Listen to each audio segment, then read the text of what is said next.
की जनता को विकास को रोककर आप 177 दिन जेल में रहने के नाटक करते रहे कि मैंने इस्तीफा नहीं दूंगा, और आने के बाद इस्तीफा देते हो और ऐसे को मुख्यमंत्री बनाते हो कि जो टुकड़े टुकड़े गैंग का बहुत बड़ा सपोर्टर है। दिल्ली की जनता को यह पता है कि भ्रष्टाचारी विकास का काम नहीं कर सकता। एक बार भगवा लहराना पड़ेगा और उन पर बुलडोजर चलाना पड़ेगा जिसने इस देश दिल्ली में भ्रष्टाचार किया है। अरविंद केजरीवाल ने तय कर लिया है कि ना मैं गुरु का सगा हूँ, ना परिवार का सगा हूँ, ना पार्टी का सगा हूँ, ना मैं दिल्ली की जनता का सगा हूँ। तो जब किसी का सगा नहीं है तो उसको वोट कोई देने वाला नहीं है। आतिशी वो है जैसे कांग्रेस के शासनकाल में मनमोहन सिंह एक मोहरा थे, काम तो चलता था सारा सोनिया गांधी का।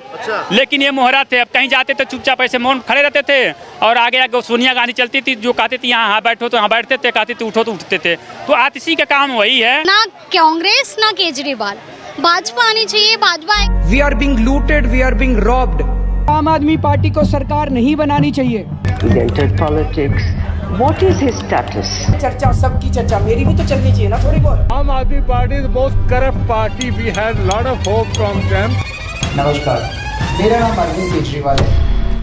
अरविंद केजरीवाल गरीबों के मसीहा और एक्स IRS ऑफिसर, जिन्होंने जनता की सेवा और भ्रष्टाचार के खिलाफ अपनी सिक्योर जॉब को छोड़ दिया और ईमानदारी और सत्याग्रह स्टार्ट कर दिल्ली में आम आदमी पार्टी की शुरुआत करी। 2013 में जब ये सत्ता में आए और इन्होंने शीला दीक्षित को, जो इतने टाइम से CM थी, उनकी सीट को टेक ओवर किया।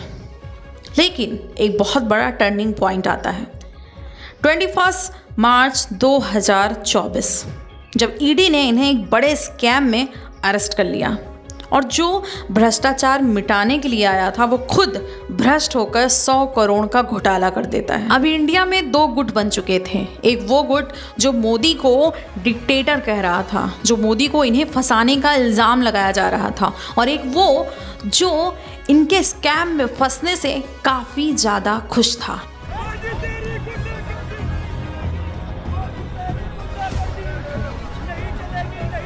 ये सिर्फ इंडिया में नहीं था, बल्कि ग्लोबली इंटरनेशनल मीडिया भी इसे काफ़ी ज़्यादा प्रेफरेंस दे रही थी, शो कर रही थी। Continue to follow these actions closely, including the arrest of Delhi Chief Minister Kejriwal. लेकिन एक शॉकिंग न्यूज़ तब आई जब इनके गुरु अन्ना हजारे ने पूरी दुनिया के सामने ये कह दिया कि इनके अरेस्टमेंट पर उन्हें कोई दुख नहीं है। यही नहीं, आम आदमी पार्टी की नींव रखने वाले केजरीवाल के जो मित्र थे कुमार विश्वास, उनका भी कुछ ऐसा ही कहना था। जैसे करने वैसे भरने।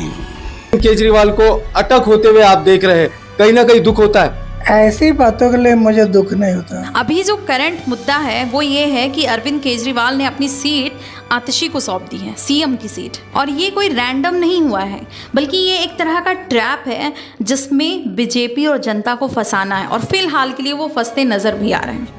लेकिन ये सारी चीज़ें मैं प्रूव करूं, इससे पहले मैं ये बताऊंगी कि अरविंद केजरीवाल का संबंध CIA से कैसे है और खालिस्तान मूवमेंट से कैसे है, और कैसे इनके 3 NGO में विदेशों से पैसा आ रहा है। चलिए चलते हैं स्टोरी की तरफ, और आप सभी का स्वागत है मेरे चैनल में। जब ये IRS ऑफिसर थे केजरीवाल, तब इन्होंने ठान लिया कि मैं करप्शन के खिलाफ लड़ाई लड़ूंगा और RTI एक्ट 2005 लेकर आए, जिससे जनता जान सके कि सरकार कहाँ और कितना पैसा खर्च कर रही है, और जो कि सही भी था। इसलिए लोकपाल और लोकायुक्त जैसे इंडिपेंडेंट बॉडीज़ को हर जगह रेगुलेट किए जाने की डिमांड होने लगी, जो अनबायस्ड होकर सरकार के खिलाफ भी डिसीजन ले सके। और ये भ्रष्टाचार की लड़ाई केजरीवाल के लिए इतनी बड़ी हो गई कि इन्होंने IRS जॉब से भी रिज़ाइन कर दिया। ये यही नहीं रुके, इन्होंने 3 NGO भी ओपन किया, जिसमें परिवर्तन, कबीर और PCRF थे, और सरकार के खिलाफ जो हर डिपार्टमेंट में करप्शन का सफाया करता था और जनता और सरकार के बीच में एक तरह का ट्रांसपेरेंसी का काम करता था। तभी एक करप्शन इंडिया में हुआ 2010 का, जो कॉमनवेल्थ गेम था, जिसमें 11,000 करोड़ का घोटाला हो जाता है। ये करप्शन इतना बड़ा था कि पैन इंडिया लेवल पर इसकी चर्चा हो रही थी और पूरी दुनिया में इसे न्यूज़ चैनल्स द्वारा दिखाया जा रहा था। वहीं इंडिया में पहली बार किसी ऐसे गेम का आयोजन होना था जिसमें सरकार ने कहा था कि वो बेस्ट क्वालिटी के इक्विपमेंट का यूज़ करेंगे। of over 11,000 crores, corruption scams being unraveled every day. Commonwealth Games are in complete chaos. Commonwealth में जो भ्रष्टाचार हुआ उसमें चीटिंग हुई, फ्रॉड हुआ, साजिश हुई, फोर्जरी हुई, भ्रष्टाचार हुआ। जो साबुन निकालने का डिस्पेंसर होता है, एक कंपनी ने वो डिस्पेंसर दिया 187 रुपए का, वही डिस्पेंसर दूसरी कंपनी ने 9,500 रुपए का, 187 रुपए का माल 9,500 रुपए में लिया। ये घोटाला इतना बड़ा था कि जहां 60 लाख बसों का खर्च आया था मात्र 40 लाख में हो गया। 90 लाख का टॉयलेट पेपर को 4,000 में निपटा दिया गया और 70 करोड़ का बलून डेकोरेशन 30 करोड़ में हो गया। ये सारा पैसा नेताओं ने जमकर घोटाले में उड़ाया। इस टाइम तक अरविंद केजरीवाल को बहुत ज़्यादा लोग नहीं जानते थे। इनकी पॉपुलैरिटी अभी उतनी नहीं थी और ना ही इनकी बातों को कोई सीरियस लेता था। इन्हें भी एक ऐसे मंच की ज़रूरत थी जहाँ से ये लोगों को अपनी बातों से प्रभावित कर सकें। तभी अचानक में 2011 में करप्शन को लेकर, यानी कॉमनवेल्थ करप्शन को ही लेकर एक मूवमेंट स्टार्ट होता है, जो इंडिया में आज़ादी के बाद पहला सबसे बड़ा मूवमेंट था, जिसका नाम था अन्ना हजारे मूवमेंट। 5 अप्रैल 2011 को जंतर मंतर से शुरू हुआ यह मूवमेंट 4 महीनों में यूएस की 45 सिटी और 40 सिटी इंडिया की और ग्लोबली 8 कंट्री में फैल जाता है, जिसके बाद लोग 400 किलोमीटर तक दांडी यात्रा भी निकालते हैं। तभी अन्ना हजारे ने 20 अगस्त को इस मूवमेंट को और स्ट्रॉन्ग करने के लिए वो अनशन पर बैठ गए और 28 अगस्त 2011 को सरकार ने इनकी बात मान ली और विलास राव देशमुख ने अपने हाथों से अन्ना हजारे को लोकपाल बिल सौंपते हैं और इस बिल ने इंडिया के फ्यूचर पर एक बहुत बड़ा पॉजिटिव इम्पैक्ट पड़ा। एंड लोकपाल बॉडी में सिर्फ बिजनेसमैन या मिनिस्टर्स ही नहीं आते, बल्कि ये पीएम तक की इंक्वायरी कर सकता है और ये इंडिया के कोई भी सिटीजन को उस बॉडी में लोकायुक्त में जाकर किसी के भी खिलाफ कंप्लेन करने का अधिकार देता है। इस आंदोलन के बाद केजरीवाल की लाइफ में एक बहुत बड़ा चेंज आया।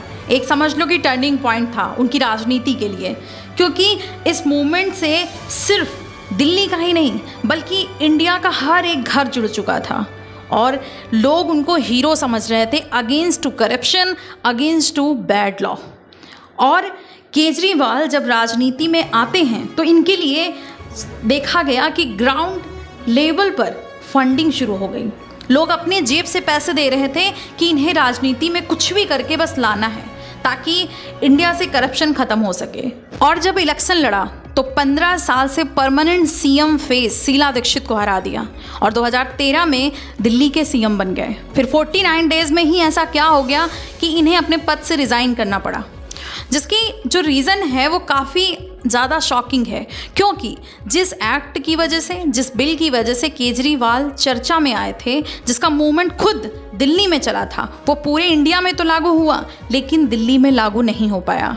बाय रीज़न केजरीवाल उस टाइम को इलेक्शन की मदद से इलेक्शन जीते थे और जो इनकी को इलेक्शन पार्टी थी वो इस बिल के अगेंस्ट थी। इसीलिए इन्होंने इसे अपना फेलियर समझा और तुरंत इस पद से रिज़ाइन कर दिया। इनके रिज़ाइन करने से इनकी जो छवि थी वो जनता के बीच में और क्रिस्टल क्लियर हो गई।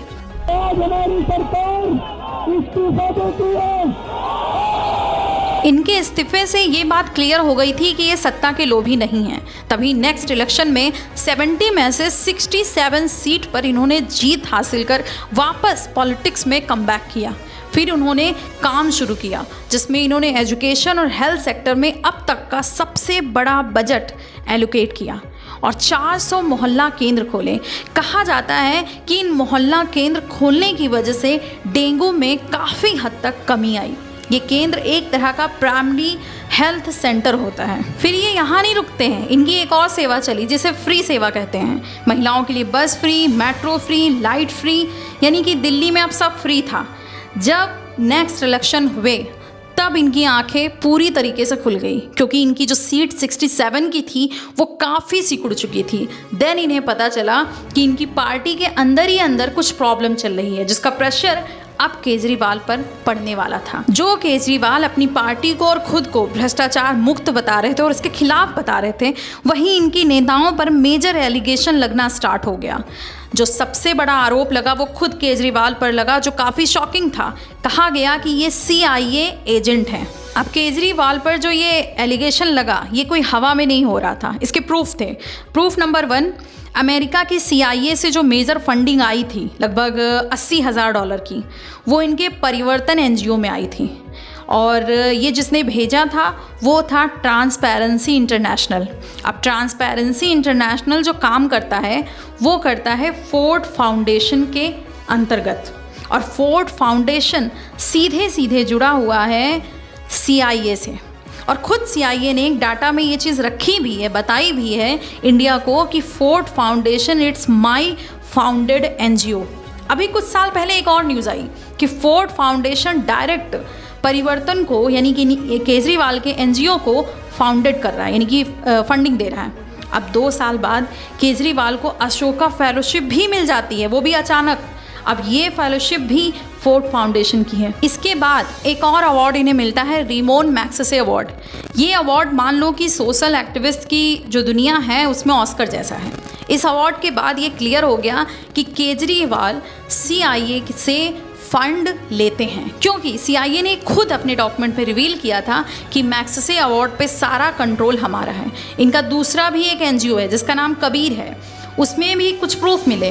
इस NGO के लिए एक CIA एजेंट है जो काम करती है जिसका नाम है सिमृतली, उसका भी एक NGO है, और इन दोनों NGO का जो कनेक्शन है वो आपस में जुड़ा हुआ है। तभी 2015 में इनके जो बड़े बड़े जो मंत्री थे वो जेल जाने लगे स्कैम की वजह से। अब सबसे बड़ा जो स्कैम था वो मनीष सिसोदिया पर लगा, जब गवर्नमेंट के 500 करोड़ आम आदमी के गोवा इलेक्शन में एडवर्टाइजिंग पर खर्च कर दिए गए।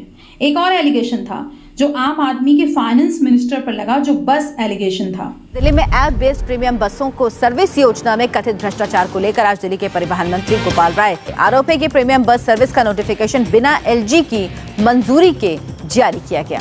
ये आम आदमी पार्टी पर लगे कोई 1-2 एलिगेशन नहीं थे, इसकी पूरी लिस्ट है, आप वीडियो को पॉज करके देख सकते हैं। इसमें सारे एलिगेशन के बारे में बताया गया है। सबसे बड़ा स्कैम तब आया जब आम आदमी के केजरीवाल पर ही 100 करोड़ का स्कैम चार्ज लग गया, दिल्ली एक्साइज पॉलिसी स्कैम, जिसमें ED ने इन्हें ये भी कहा था कि ये सारा पैसा जो है गोवा के जो इलेक्शन हुआ था उसमें खर्च किया गया था। इसके बाद इन्हें जेल में बंद कर दिया गया, जिसमें एक बड़ा टर्न तब आया जब USA में बैठे गुरवंत सिंह पन्नू ने इन पर एक और इल्जाम लगाया। 2014 तो लेके आज ताई $16 मिलियन खालिस्तानी पक्षी धिरां ने दिता।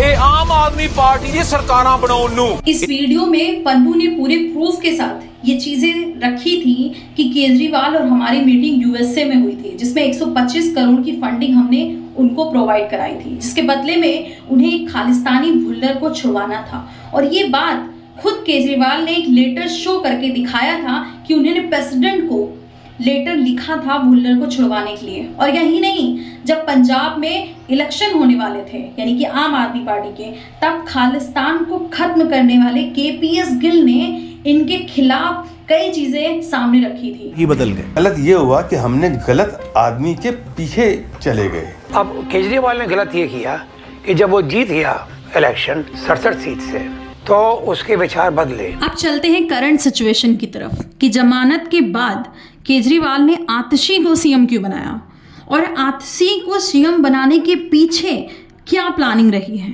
और वहीं बीजेपी और जनता को इससे कैसे वो फंसाने की कोशिश कर रहे हैं। इसके कुछ पॉइंट हैं जिससे आपको सारी चीज़ें क्लियर हो जाएंगी। अब बीजेपी चारों तरफ से हमला कर रही आतिशी पर।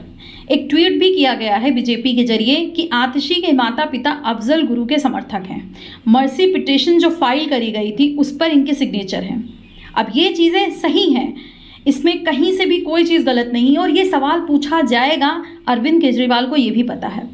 अब ये ऐसा क्यों किया गया, आतिशी को क्यों CM बनाया गया, उसके पीछे दूसरा कारण, अरविंद केजरीवाल चाहते थे कि जो उन पर इल्ज़ाम लग रहे हैं, दिल्ली में काम नहीं हुआ, दिल्ली की बुरी हालत है, और शराब घोटाला और चैरिटी घोटाला, ये जो कुछ भी है, उन सब का जो ध्यान है वो मेरे से हट करके आतिशी के इस मुद्दे पर चला जाए कि एक आतंकवादी समर्थक को जो है आपने सीएम बना दिया। और इस ट्रैप में अब बीजेपी और जनता दोनों फंसते नजर आ रही है। और एक चीज़ और है, अरविंद केजरीवाल को पता था कि अफजल गुरु का जो मुद्दा है अगर वो उठेगा तो जो मुस्लिम वोट बैंक है वो उनके कंट्रोल में आ जाएगा। बिकॉज एमसीडी चुनाव में थोड़ा सा बदलाव हुआ, कांग्रेस ने मुस्लिम बाहुल इलाकों में 9 में से 7 सीटें अपने कब्जे में कर ली। और अब केजरीवाल के लिए थोड़ा सा टेंशन का विषय था, बिकॉज अगर इन्हें सीटें चाहिए तो कांग्रेस का सारा वोट उन्हें अपने हिस्से में रखना होगा। ये पहला मौका था जब पिछले 10 सालों में कांग्रेस की तरफ मुस्लिम जा रहे थे, और ऐसे में एक ऐसी महिला को सीएम बनाना जिसके माँ बाप एक मुस्लिम के समर्थक रहे हैं, इससे उन्हें वोट बैंक का अच्छा खासा प्रॉफिट मिल सकता है। यहाँ एक और चीज़ है जो सोचने वाली है, वो ये है कि दिल्ली की जो पॉलिटिक्स है वो अदर स्टेट से काफ़ी अलग है, क्योंकि यहाँ पर जो पॉलिटिक्स है वो रिलीजन के नाम पर नहीं बल्कि डेवलपमेंट के नाम पर होता है। ऐसे में बीजेपी अफजल गुरु करती रहेगी, और मेन मुद्दा जो है विकास का, स्कैम का, घोटाले का और इनकी एनजीओ का, इससे केजरीवाल बच सकते हैं। और रही बात आतिशी की, तो इससे कोई विशेष फर्क उन पर नहीं पड़ने वाला है। इन सारे ट्रैप में बीजेपी फंस चुकी है, और कहीं हद तक जनता भी। और बीजेपी को समझना होगा कि अगर वो आतिशी के पीछे भागती रही तो उनका जो मेन मुद्दा है, केजरीवाल की जो रियलिटी है, यानी उनके जो स्कैम है, घोटाले हैं, इन सब से वो काफ़ी दूर निकल जाएगी। और इधर केजरीवाल फिर से मुस्लिम वोट बैंक जो है वो अपने कंट्रोल ले लेगा। ऐसे में बीजेपी को समझना होगा कि केजरीवाल किसी को भी सीएम की कुर्सी पे बैठा, इससे कोई फर्क नहीं पड़ता, बल्कि फर्क इससे पड़ता है कि केजरीवाल का जो भ्रष्टाचार है, जो विकास के नाम पर जो पैसा लिया गया, वो गया कहाँ। आज दिल्ली के लिए एक बहुत दुखद दिन है। आज दिल्ली की मुख्यमंत्री एक ऐसी महिला आतिशी मारलेना जी बनने जा रही हैं, जिनके अपने परिवार ने आतंकवादी अफजल गुरु को फांसी की सजा से बचाने के लिए एक लंबी लड़ाई लड़ी। अब बीजेपी को अपने वापस ट्रैक पे आना होगा। उन्हें अफजल गुरु से हट करके जो मेन मुद्दा है, जो घोटाले हैं, उस पर बात करना होगा। अगर ऐसा नहीं हुआ तो ये बीजेपी के फ्यूचर पर एक बहुत बड़ा इम्पैक्ट डाल सकती है। तो इसलिए बीजेपी को इस ट्रैप से निकलना होगा। अगर आपको ये वीडियो पसंद आई हो तो चैनल को लाइक, शेयर, सब्सक्राइब करें। मिलते हैं किसी नई घटना, किसी नई स्टोरी के साथ नेक्स्ट सीरीज में।